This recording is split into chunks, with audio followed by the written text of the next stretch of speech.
Howdy Makers Church, welcome to Testimony Tuesday. I am Pastor Glenn.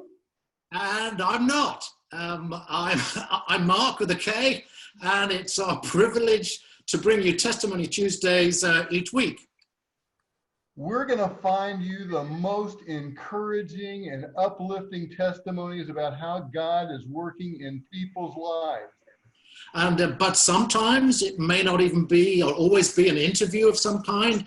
It could be maybe a YouTube link that maybe picks up on a theme from the previous Sunday sermon, or sometimes it might be something totally out of left field, like like a clip from Seinfeld or a clip from Monty Python or something.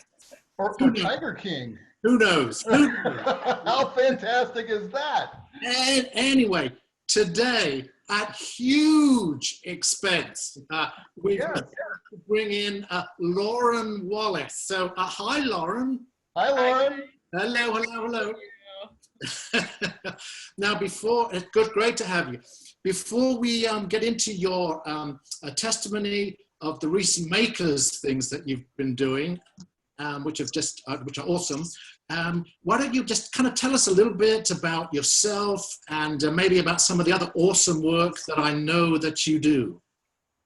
Yeah, well, I am born and raised San Diego, oldest of 4 kids, and I went to college in Santa Barbara, studied sociology, and found my way back to San Diego, of course. Married my incredible husband, Mark with a C.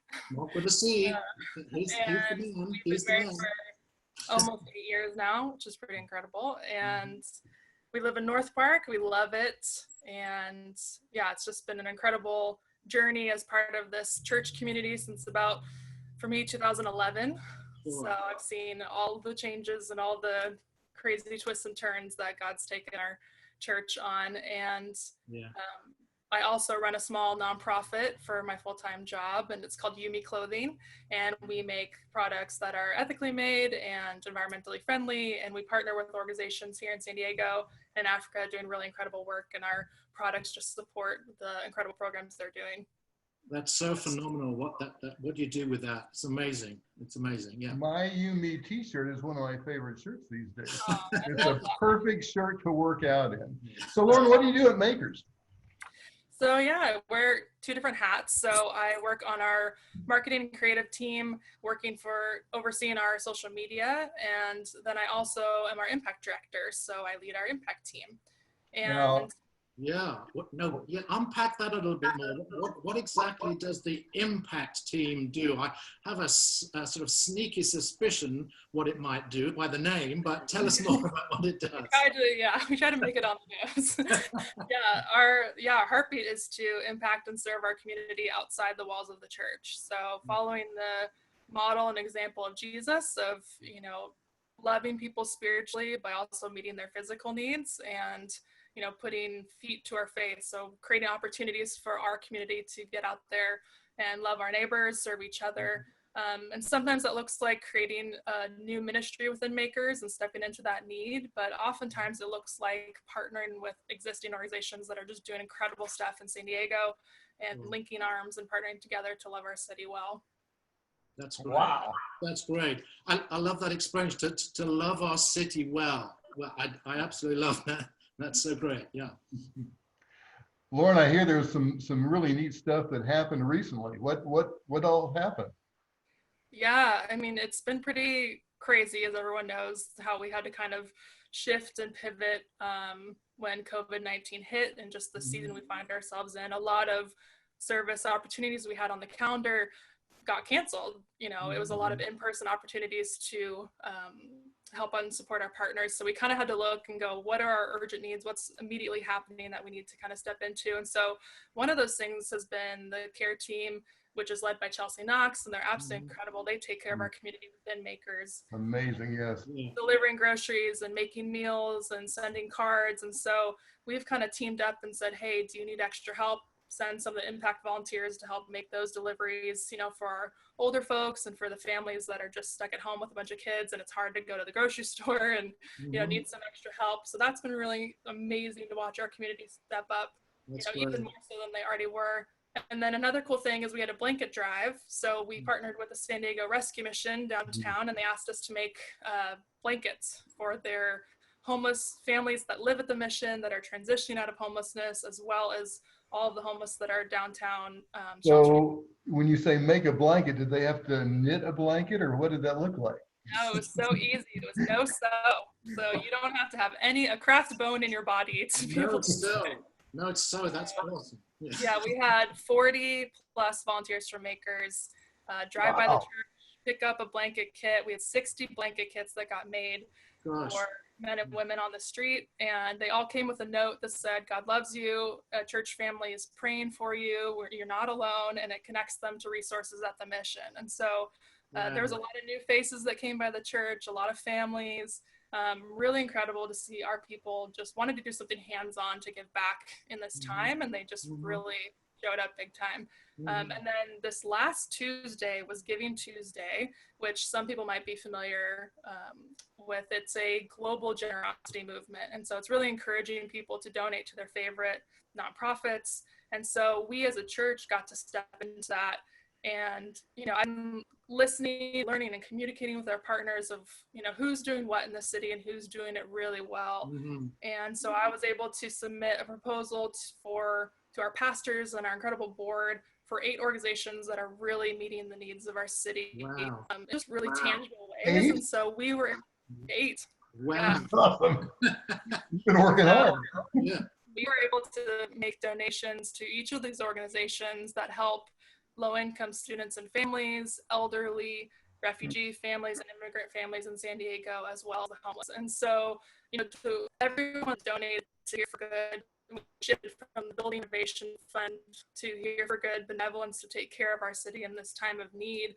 Anyone that donated to that, you made that possible. You allowed us to be a generous community, and a lot of these organizations are not even religious-based or faith-based organizations, and so for them to receive a note with a large donation from a church saying, we love you, we see you, we support you, thank you for the work you're doing, we're here for good, you're here for good. And it really just shows people that we're in this not just by our words but in our actions, and really loving people the way he wants us to. And so I was blown away about the responses I got from all the partners and the organizations of just, they were so surprised and grateful and just excited, and, how we were able to help provide, kids with computers so they could access online school, cover a month of meals for, elderly folks, and, provide groceries for families and access to medical care for the homeless on the streets. I mean, that exponentially just grew our impact just by those simple donations. Yes. Yeah. That's phenomenal. That's phenomenal. And is there something else? I mean, obviously you've got these sort of 8 organizations that you've already kind of connected with. Are there some other things that the impact team has in the works, that's kind of bubbling that people can either get involved with and can kind of look forward to seeing? I mean, will those 8 groups kind of be like an ongoing thing, do you think, or? Yeah, a lot of them are existing partners, and there's a few new ones that have been around in San Diego for a while, but kind of new to our community. And so there are a few of those that will continue having volunteer opportunities virtually. It's challenging as we're trying to keep everyone safe and providing opportunities that, follow the health guidelines and everything, as well as supporting partners. So we've had to get creative, and they've had to get creative with how people can support. So, a couple of those ways is we're going to have a neighborhood kind of outreach happening in the next few weeks. So, in the surrounding streets of our actual physical church building, but then also where our community group leaders live, and, people in our community groups, just putting a little card with a note with a bag with some goodies in it saying, hey neighbors, we're here. If you need anything, find us online. If you need community, find a place to belong, as well as resources. So, I heard a quote a while back about, if your church closes doors tomorrow, would the neighborhood even notice? And that couldn't be even more true, than it is right now. Being tested of, how do we show up for our neighbors? And so we're going to have some more information about that for community group leaders. So make sure that you're subscribed to our newsletters and talk to your community group leader about that. And then we're also going to be doing some sewing. So masks are a big thing that some of our partners need, as well as people in our community. And so we have, through my organization, I have some refugee sewers that are really incredible that need some work right now. And then we have some great ladies in our community that are just so talented, and they're looking and itching to do some projects that help back. So we'll have some info on that. And then we also have like Amazon wish lists for our community partners. So you can just go on their Amazon wish list, purchase diapers and hygienic supplies and whatever they need, and it'll deliver straight to that organization. So you don't have to worry about going to the grocery store, picking things up, and you're helping meet, a very real need for these guys. Yeah. Wow. I mean, it's incredible. What I kind of love is just all of those very, very tangible examples of just the goodness of God and the I just so love that. I mean, that's amazing. I mean, all of those things that you're kind of doing, and for people to experience, just the hand of God, the love of God, the sort of tangible expression of that. Is phenomenal. So you mentioned some of those ways, that people can kind of keep connected. So if there's people who are listening to this who are thinking, look, I want to be a part of this, everything that Lauren has said has just really been kind of stirring within me. And so you've said obviously about community groups or going onto the website. So that's basically any other way that people can kind of connect with you. Yeah. I would say our newsletter is a big one. So we'll highlight some of our biggest serve opportunities in the newsletter, which you can subscribe on the website. And then as well as you can do our impact group. So if you go on our website and look under our serve teams and go to impact, you can actually sign up to get our, group emails that way. And then our social media too. So if you have Instagram, Facebook, hop on there and follow @Makers Church, because we're always kind of giving shout outs for what we're doing and updating people as much as we can. Brilliant. That's great. Wow. Thank you, Lauren. That's great. How do you have a life? I mean, all this you do. Can't thank you enough. Can't thank you enough for that testimony today. Now, last Sunday, Pastor Wallis had a powerful Mother's Day message about God being our good shepherd, supplying all our needs, and it was based on the 23rd Psalm. And if you haven't heard it, it's posted on our website, makerschurch.org. But Mark, something jumped out at you in that message. Yes, it did. The last verse of Psalm 23, which most of us are probably familiar with. I know the translation I was familiar with, which is, surely goodness and mercy shall follow me all the days of my life. And that's always been the version that I've known. But it's, at home we have this are the words backwards, or are they? No, I can see a Jewish study Bible. Just backwards for me. We happen to have this Jewish study Bible at home, which is not written backwards. Actually, I can read it. And verse 6 of Psalm 23 has this as the translation, which I absolutely love. It says, "Only goodness and steadfast love shall pursue me all the days of my life." That only goodness and steadfast love shall pursue me all the days of my life. And I know that Shalice touched on this sort of theme a little bit with that awesome reflection, rewording of Psalm 23 that she did towards the end of her message. But that whole idea of being pursued by the goodness and the mercy and the love of God. And I know often in life, we can kind of be acutely aware, I think, of all of those, of being pursued by all of the not so good things. We can be pursued, whether it's by regret or shame or fear or guilt or disappointment or any of those things. And we can be, we're kind of acutely aware sometimes of being pursued by those things. But at this time, I think I've been particularly challenged just to really be acutely aware of being pursued by the goodness of God, the love of God, and the mercy of God. And I know in the Lamentations series, which has just happened, which was just so awesome.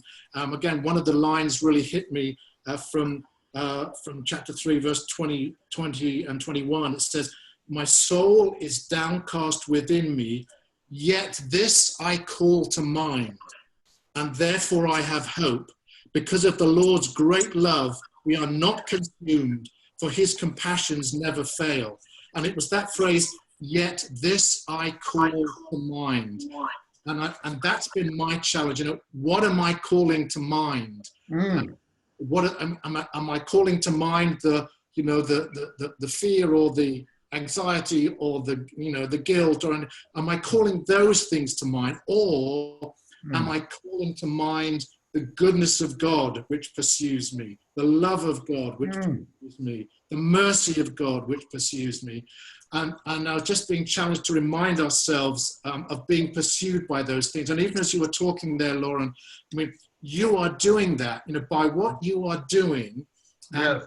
You are showing to people the mercy of God, the love of God. You're letting them know that they are seen, that they are noticed, that they are being pursued in the best possible way by the love, goodness, and mercy of God. So thank you for being that tangible. Mark, I've got Holy Ghost goosebumps hearing that. How awesome is that? Well, thank you, Lauren, for being just the way that you've shown those tangible expressions of God pursuing the community of San Diego with his love. So thank you. Yeah, thank you to our community. I mean, they're making it possible. We have some just incredible people that are part of makers. Absolutely. Amen to that. All right. Lauren, we want to thank you for your testimony today. It was outstanding, of course. Now, Mark and I are going to, speaking of pursuing, Mark and I are going to be pursuing another testimony on how God is working in our lives in the future. So that's it for today. So it's goodbye from me. And it's goodbye from him. Goodbye. Goodbye. Thank you, Lauren. Bye-bye.